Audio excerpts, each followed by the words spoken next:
ya keaslian itu kita bagaimana mau keluar dari zona nyaman itu, kita berjuang untuk ke murid yang asli, calon mahasiswa yang sejati, mahasiswa asli.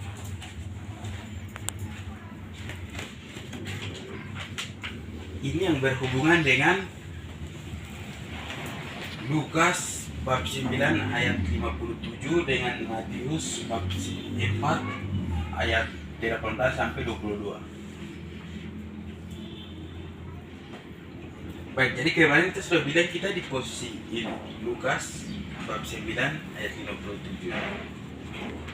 Kita sudah menyadari.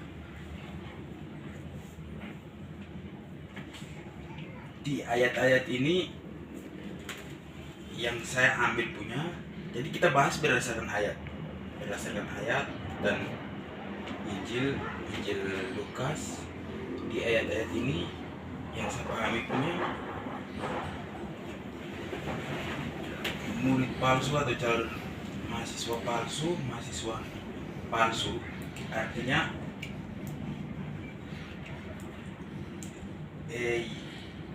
ada orang-orang yang mau mengikut Yesus, tetapi dari dong punya ucapan perkataan tuh mereka bilang, Yesus saya mau ikut engkau. Jadi ketika Yesus uji mereka berulang-ulang kali, mereka dari perkataannya mau mengikuti Yesus, tetapi dari tindakannya dari dong punya tindakan tidak sesuai dengan dong punya ucapan tersebut. Jadi ketika dong bilang mau mengikuti Yesus, tapi dong bilang banyak alasan artinya saya ingin bahagia dengan sampai keluarga dulu baru saya mau ikut Yesus. Karena untuk mengikut Yesus ini kan perlu penderitaan, memikul salib dan menyangkal diri, jadi sangat menderita. Jadi orang-orang itu mereka bilang, sebelum saya ikut engkau, saya bahagia dulu dengan terlebih dahulu, saya bahagia dengan sabnya keluarga baru saya ikut engkau. Jadi dia banyak alasan, Tuhan Yesus terus menguji, sehingga apa yang dia sudah komitmen itu dia kembali menoleh ke belakang. Dia sudah memang berjuang untuk mau mengikut Yesus, tapi dia kembali menoleh ke belakang. Jadi di pasal atau ayat 62 tuh Tuhan Yesus bilang orang yang menoleh ke belakang tidak layak untuk masuk dalam kerajaan surga. Itu yang kita bisa demikian pula dengan hari ini, ciri-ciri murid palsu dan calon mahasiswa palsu dengan murid asli calon mahasiswa sejati ini sama. Jadi dari kasus cerita jejak Tuhan Yesus di Lukas bab 9 ayat 57 ini, kita bisa berpikir atau kita bisa analisa dan menjadi satu pegangan atau pelajaran untuk kita. Jadi itu poin-poin yang ada di sini, ada di Lukas dengan Injil Matius.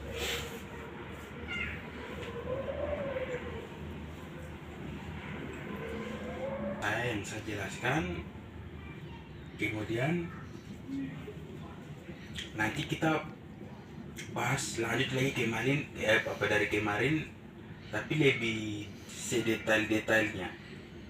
Kemarin kita sudah bilang kita akan gali dari kata per kata itu, dari kita punya kelemahan dan kelebihan. Jadi sekarang kita bahas lebih sedetail-detailnya lagi untuk panggilan visi misinya.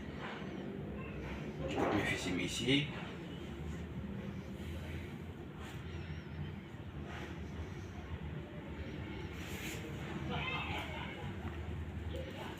dan kita punya kelemahan dan kelebihan.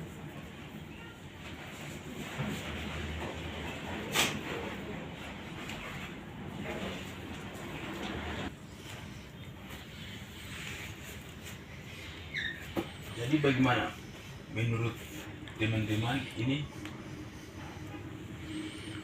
dari seputaran Injil Lukas dengan ini Matius?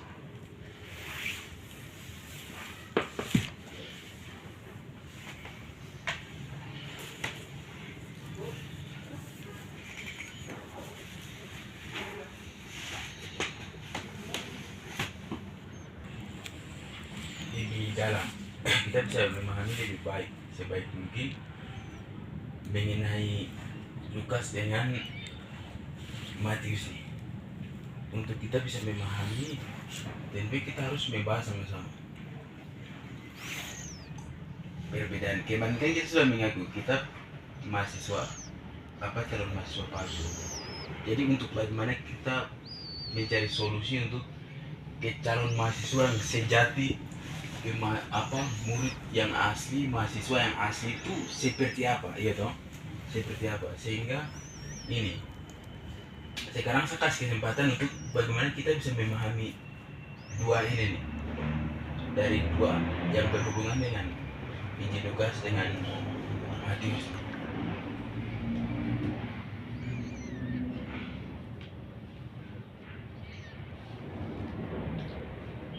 Kemarin kan kita sudah jelaskan tuh, sudah bahas sama-sama.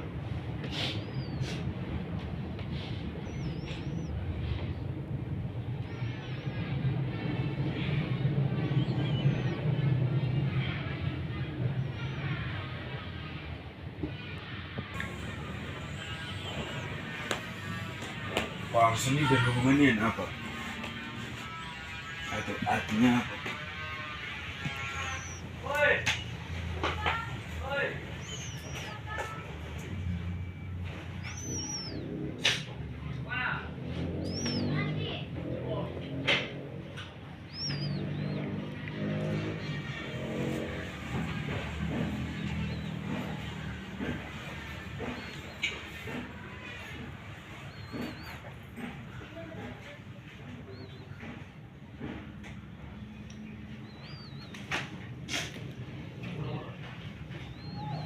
Palsu. Satu orang tolong baca. Palsu yang pertama artinya tidak tulen. Tidak tulen. tidak tulen. Iya.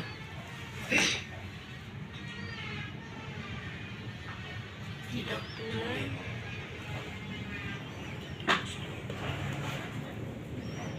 Terus Kedua tiruan. tiruan. Iya. Tiruan. Tiga gandungan. Tiga gandungan. Gandungan. Gandungan toh. Iya. Empat curang. Jurang. Curang. Curang. Oh. Saya pikir jurang. Curang. Lima sumbang.